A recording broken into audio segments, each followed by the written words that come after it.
men's 200 breaststroke. The lineup in lane 1 from Qatar, Osama Al-Arag. We've been told that he's got the conditioning. Let's see how he bears up. While Kubruzli from Lebanon is in 2. This is Yusuf Al-Yusuf from Saudi Arabia in 3.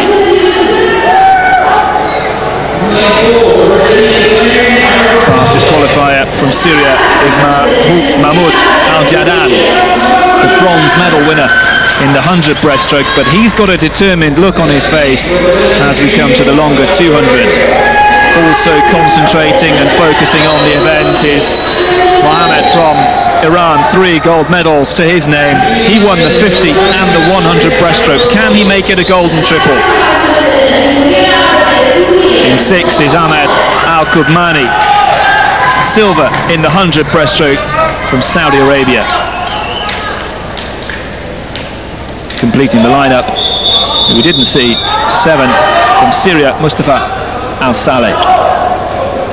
So we think the battle, Al-Jadan in 4, Mohammed in 5, Al-Kudmani in 6, but in fact there is no lane 5.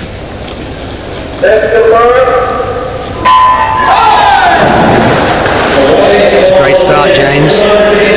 Nice and steady, good kick, good pull, just settling down. First 50. It's a shame we haven't got Mohammed, because there we are, we're calling gold in the 50, gold in the 100, but he's not here in the 200. We'll have to make do without him. That leaves the door wide open, I think, for Al-Jadan and Al-Kudmani. It's a shame they haven't rejigged the pool and put these 2 favourites in the lanes next to each other. Touching first, 32.9, Al-Kudmani. Remember, silver in the 100 breaststroke, gunning for his first gold of the championships.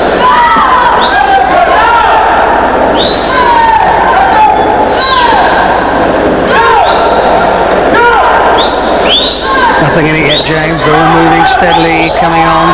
Lots to do yet. Everybody's just keeping an eye on the pack. It's a case of staying with the lead.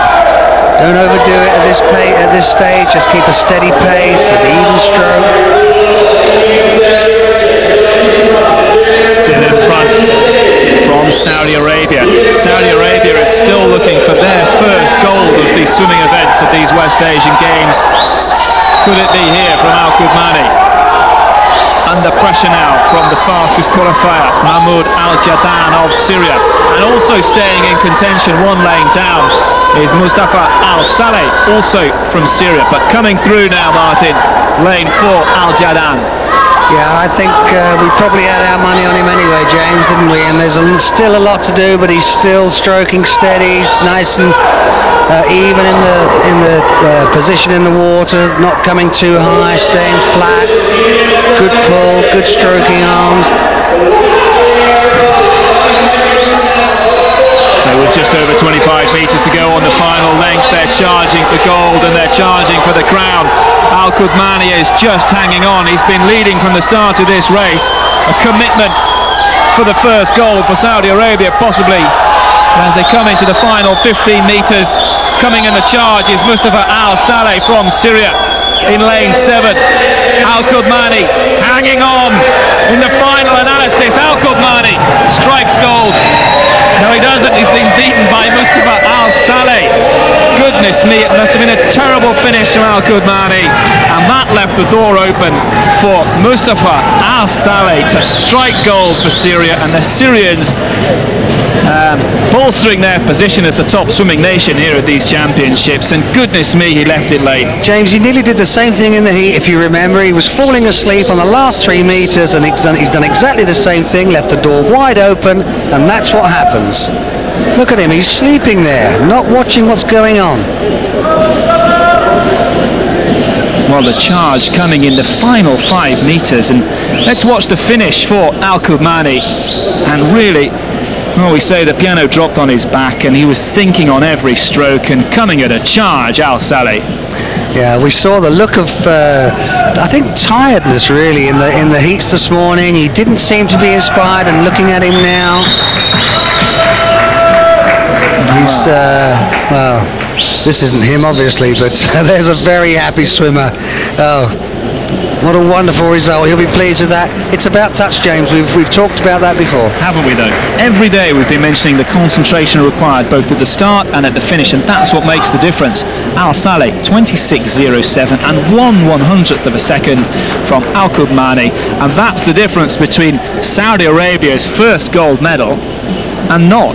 1/100th of a second, and it all fell in the final 2 or 3 strokes. Yeah, I think that's what they call a hair's breadth, isn't it? Or less. You couldn't measure it, could you?